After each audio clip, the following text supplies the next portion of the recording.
बिस्मिल्लाहिर्रहमानिर्रहीम। अस्सलाम वालेकुम मेरी यूट्यूब फैमिली, कैसे हो सब। दुआ है कि रब ताला तुहानू सब नू खैर खरीयत ना रखे, अपने हिफ्ज़ो अमान च रखे और तुहाड़ियां तमाम जायज़ ख्वाहिशां पूरियां फरमाए। ਅਸੀਂ ਹਾਜ਼ਰ ਹੋਏ ਹਾਂ ਬਹੁਤ ਜ਼ਬਰਦਸਤ ਰੈਸਪੀ ਦੇ ਨਾਲ। ਅਸੀਂ ਬਣਾਵਾਂਗੇ ਸੂਜੀ ਦਾ ਟੁਕੜੀ ਹਲਵਾ ਜਿਹੜਾ ਬਾਜ਼ਾਰ ਦੀਆਂ ਮਿਠਾਈਆਂ ਨੂੰ ਕੱਟ ਕਰ ਜਾਏਗਾ ਬਿਲਕੁਲ। ਅਸੀਂ ਇੱਕ ਪਿਆਲੀ ਸੂਜੀ ਲਈਏ ਜਿਹੜੀ ਛਾਨ ਕੇ ਰੱਖੀ ਹੋਈ ਹੈ, ਤੇ ਅੱਧੀ ਪਿਆਲੀ ਇਹਦੇ ਵਿੱਚ ਚੀਨੀ ਦੀ ਜਾਏਗੀ, ਅੱਧੀ ਪਿਆਲੀ ਹੀ ਇਹਦੇ 'ਚ ਪਾਣੀ ਜਾਏਗਾ। और यह प्याली मेरे शहजादे को पता नहीं अगे पिछे हो गई है, नहीं मिलन रही हुई, लेकिन साइज़ नाप के उस प्याली के नाल अद्धी प्याली असी जो ना आयल देसी घी असी ये मेल्ट किया होया ये ऐड करांगे। आयल च भी बन सकता है, लेकिन देसी घी का एक अपना ही टेस्ट है। तो अद्धी प्याली घी और एक छोटी प्याली जी ना किशमिश की सौगी दी और एक प्याली ही जी ना बदामा दी है। दो ये लाचियाँ जान के नाल ना रहना, बहुत ज़बरदस्त चीज़ बनेगी। सब तो पहले तो असी इनू पतीले दे विच पा के सब तो पहले तो असी पानी शिफ्ट करांगे अपने पतीले दे विच। फिर ये चीनी बिस्मिल्लाहिर्रहमानिर्रहीम और नाल ही दो लाचियाँ इन्हों असी पकन वास्ते जो ना चुल्हे पर रख देंगे। तो उस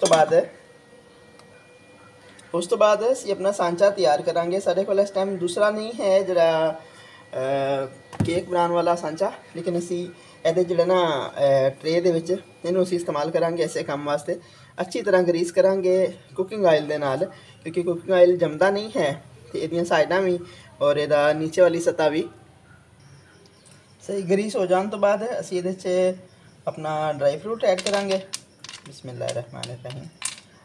कुछ असी नीचे ऐड कर देंगे, कुछ जिस टाइम असी हलवा ऐड करने तो बाद ना उसके उपर हल्का हल्का ना फैला देंगे, क्योंकि जो टुकड़ी हलवा होए दोवां साइडों तो जो ना उसके उत्ते ड्राई फ्रूट लगा होया नज़र आना चाहिए।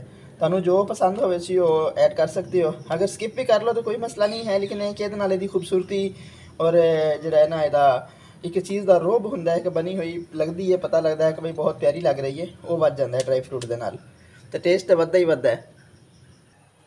हुण साडा ट्रे बहुत सोहना रेडी हो गया। हुण असीं सूजी की बनाई करांगे। हुण असीं फ्राई पैन चढ़ाता चुल्हे ते, इहदे च असीं अपना घी मेल्ट होया ऐड करांगे, लेकिन अद्धा करांगे, थोड़ा कसी रख लवांगे। जिस टाइम सूजी बनाई हो जाएगी ना उस टाइम असीं इहनूं ऐड करांगे। तकरीबन 2 चम्मच जिहड़ा ना असीं रख लिया। हुण असीं सूजी शिफ्ट करांगे बिस्मिल्लाहिर्रहमानिर्रहीम। ये बिल्कुल लो फ्लेम पर इन्हूं बनांगे, ताकि फ्लेम तेज़ हो जाए ना तो सड़ना शुरू हो जाती है, तो फिर ये बुनाई जी ना अच्छे तरीके नहीं होंगी, ना ही ये खुशबू प्यारी हो पाती है। इस वास्ते असीं लो फ्लेम के उपर ना इनू आस्ता आस्ता बनाएंगे। तकरीबन 10 तो 12 मिनट साढ़े लग जाएंगे बनाई करदे होया। हुण ना 10 मिनट हो गए ने साडी सूजी की बनाई करदे होया, तो इसदा कलर देखिए चेंज होना शुरू हो गया है, तो हुण इसदी खुशबू भी बहुत सोहनी हो गई है। तो हुण असीं नीचे उतार के इनू रखांगे, तो तुहानू जिहड़ा अपना बनाया ना शीरा बनाया वो तुहानू दिखांदी हां। शीरे की ना यह कंडीशन रखनी है, हल्का हल्का ना जो ना बहुत ज़्यादा गाढ़ा नहीं करना, वरना इन्ना हार्ड हो जाएगा कि वो बिल्कुल ही ना पतीसा टाइप बन जाएगा। टुकड़ी हलवा सानू चाहिए है कि जो हल्का सॉफ्ट हो, बहुत ज़्यादा ना हार्ड भी ना हो और बहुत ज़्यादा हलवे की शेप का भी ना हो।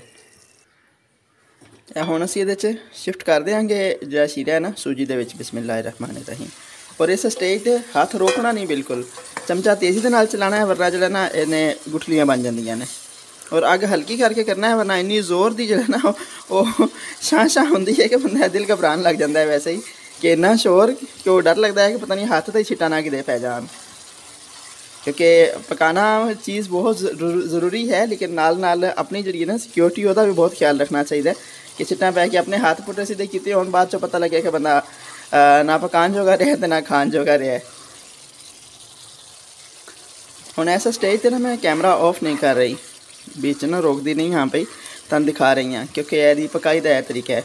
बहुत सारे लोग बनाते हैं तो सही नहीं बन पाता ना, कि या तो वो बिल्कुल ही नरम रह जाता है सॉफ्ट जैसा कि नॉर्मली हलवा होंदा है, तो या फिर बहुत ज़्यादा हार्ड हो जाता है। इस वास्ते मैं दिखाने वास्ते ना नाल जो ना वो कैमरा ऑन रखा हुआ है। हुण इस स्टेज पर असीं इहदे च जिहड़ा आयल घी बचाया सी ना 2 चम्मच वो भी ऐड करता है। असीं दी बुनाई मुसलसल जारी रखांगे। जैसा ही जरा साडा हलवा वो बर्तन में छोड़ना शुरू कर देगा ना, तो समझो कि उस टाइम रेडी हो गया है। ये अहम टिप्पां होंदियां ने। और दूसरी सूजी के हवाले नाल एक अहम टिप, अगर तुसीं सूजी लिया के घर रखनी चाह रहे हो तो वो सुंडियां पै जांदियां ने, निक्के निक्के कीड़े सुसरियां पै जांदियां ने।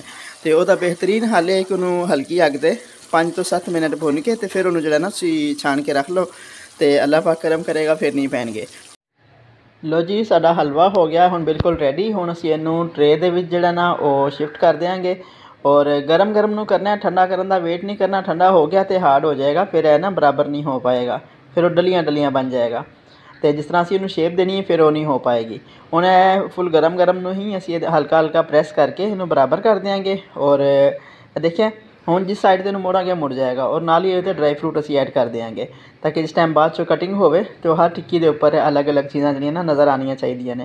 ये ऑप्शनल है, तुसीं चाहो तो कर लो, ना भी करो तो कोई मसला नहीं, लेकिन इतना खूबसूरती जी ना बहुत ज़्यादा बढ़ जाती है। और खूबसूरती होना बहुत अच्छी गल है कि अगर ना हो तो फिर वो टेस्टी चीज़ भी ना खाधी नहीं जा सकती।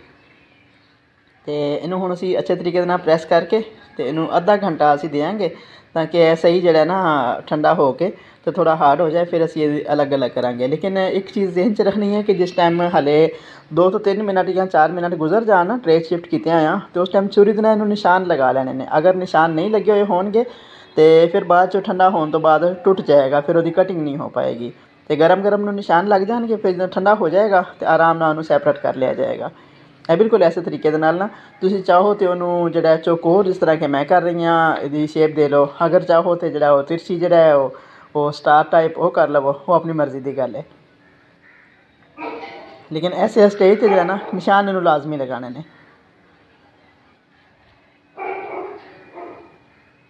लो जी, आधा घंटा हो गया। हुण असीं इहदी जिहड़े ना कटिंग करके पीस, मतलब कटिंग तो ऑलरेडी हो चुकी है, ये पीसीज अलग करके तुहानूं दिखाते हैं। बिस्मिल्लाहिर्रहमानिर्रहीम। देखिए कितना खूबसूरत है। अगर थोड़ा टाइम होर दिता जाए तो मज़ीद हार्ड हो जाएंगे, लेकिन यह कि असीं फाइनल लुक दिखानी है तो फौरी खादा तो नहीं जाना, जाहिर है कि वो आस्ता आस्ता ही खादा जाता है।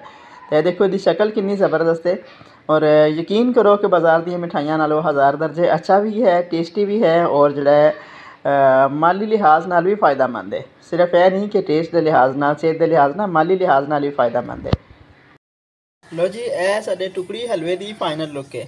अगर मेरी रेसिपी अच्छी लगी है तो कमेंट और शेयर लाजमी करना। बाकी तुहाडे सब वास्ते दुआवां। हसदे बसदे रहो, आबाद रहो। अस्सलाम वालेकुम।